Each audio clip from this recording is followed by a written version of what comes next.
Hello and welcome back to another YouTube video. Today I'm going to be doing my 14.12 ADC tier list. So if you enjoy content, like, subscribe, and let's get into it. There were a couple of changes towards the ADC role this patch. We saw nerf towards some of the overperforming champions, the likes of Ashe, Corki more for competitive. On top of this, we also saw some buffs towards some champions which were underperforming. Ezreal, Nyla was over nerfed, and they've buffed the back up. But let's cover the tier list. So to begin with, the D tier is now going to consist of one champion again. We've moved out Ezreal, and now we have Corki instead. Corki is an incredibly pro-bound champion. He is one of the most pro-bound picks in the game at the moment.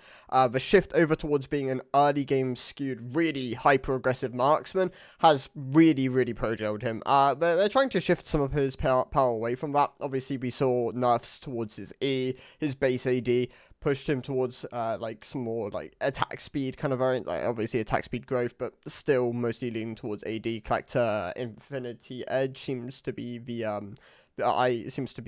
like core for him at the moment. On top of this, Q kind of got pushed into being like his favorable max skill. I believe they're fairly competitive at the moment. Obviously the E being tagged down with the mana cost and the damage has definitely hurt it. Yeah, he now sits in the D tier. He's underperforming in average solo queue. This is where he belongs. C tier is going to have a couple of champions. So we have Smolder. Obviously, Smolder is in a better spot these days. Has strong pairings of the likes of Braum. Works really nicely in that duo. But he still underperforms at the moment. He needs a tiny bit more to really find his footing within the meta, but he's still a solid C tier option. Xayah is underperforming. Honestly, Smolder and Xayah, there's a bit of a gap between them. Xayah is significantly weaker, but not quite D tier weak. She's still playable at the moment. Has solid build options, albeit she's weaker with the lack of Navori Quick Blades. Flicker Blades just doesn't provide her the same level of E uptime as she kind of wants, which is why they are buffing it in 14.13. So she sits at the back of the C tier. Kalista and Varus obviously once again get paired with each other. Two pro-bound picks, but they are being changed in 14.13. In Kalista's case, she is just being hit with a truck. They are nerfing her into the ground. Kalista will probably be gone. She'll be a D tier champion. In Varus's case, they are shifting him more towards on-hit. It took them 26 weeks, but we are finally there. These two champions are going to be pushed out of competitive. I imagine Varus will stay. Kalista might just completely drop off. In Varus's case, obviously, on-hit will probably still see play, and there's a high chance it might be overtuned. We'll have to see. But for the moment, both these champions belong in the C tier. I'd recommend just going that on-hit variant within solo queue. It tends to outperform a lethality variant a bit more until you really hit the higher ranks.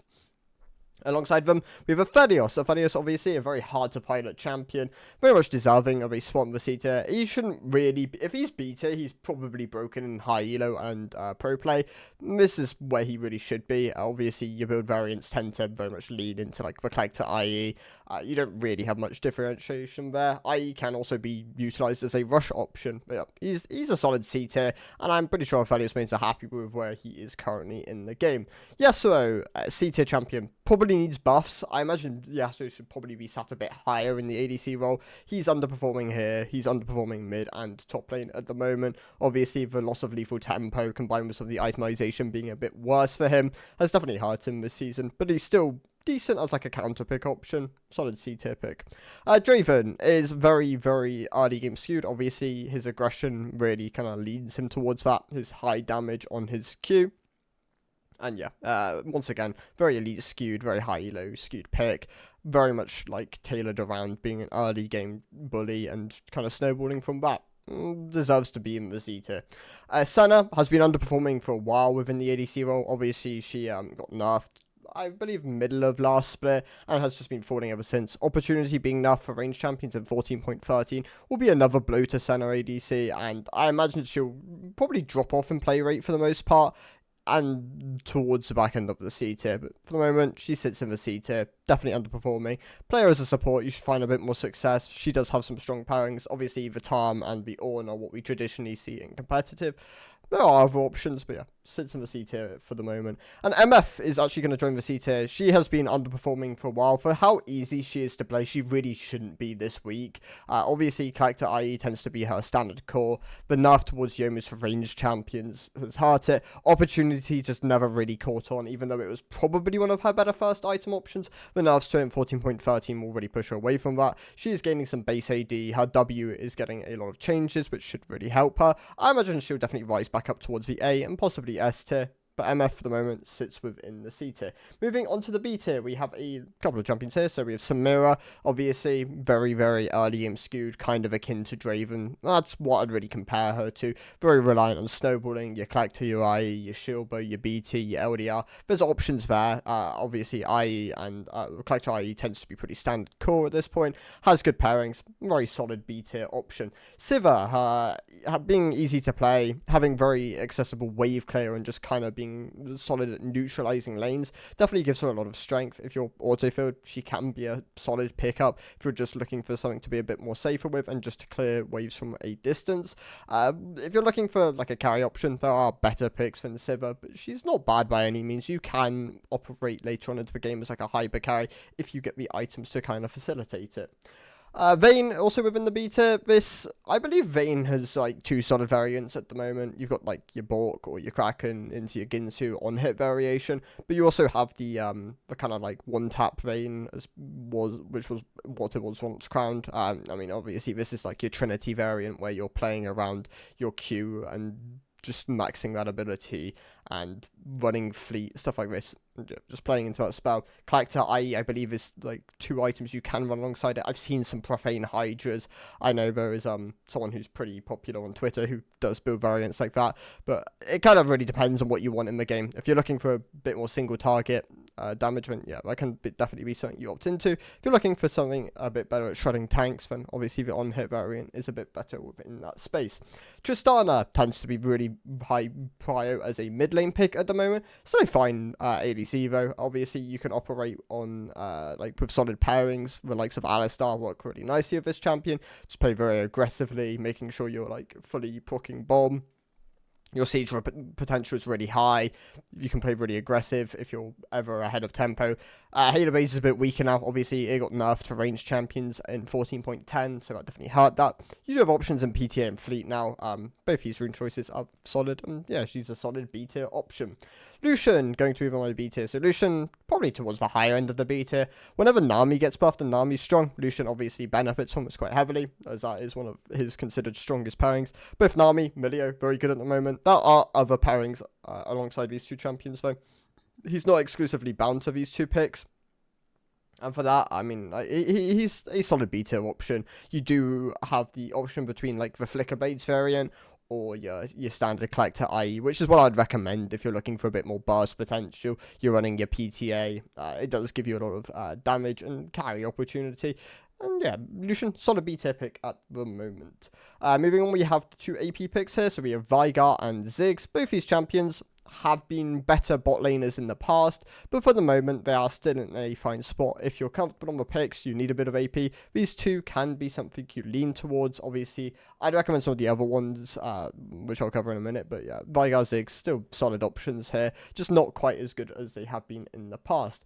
Moving on to the A tier, we have Kai'Sa. Kai'Sa is getting promoted from the B tier to the A tier. She's doing quite well at the moment. Obviously, she got buffed fairly recently. I'm pretty sure her Q gained a bit, has definitely helped her. Alongside this, some of her build variations have definitely picked up. There's like your Kraken, your I believe it's Kraken Ginsu, and then Nasha, and then you can flex between different items. I know there are like some Zhonya Rabadon options. You've got some Terminus options, like Terminus Wits if you're playing like full one hit. Your rune choices tend to either be like PTA, Hela Blades, and yeah, she's in a pretty good spot at the moment. Very popular, solid A tier pick.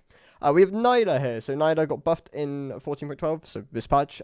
She gained a bit of armor and health regen, I believe, and yeah, it's helped her. She gets promoted from the B tier to the A tier. Baseline durability for a champion like Nyla has really helped, and yeah, solid A tier pick. You're still looking towards mostly your Collector IE variants. That is where she tends to perform best. And then once again, BT, Shieldbow, LDR, all solid options.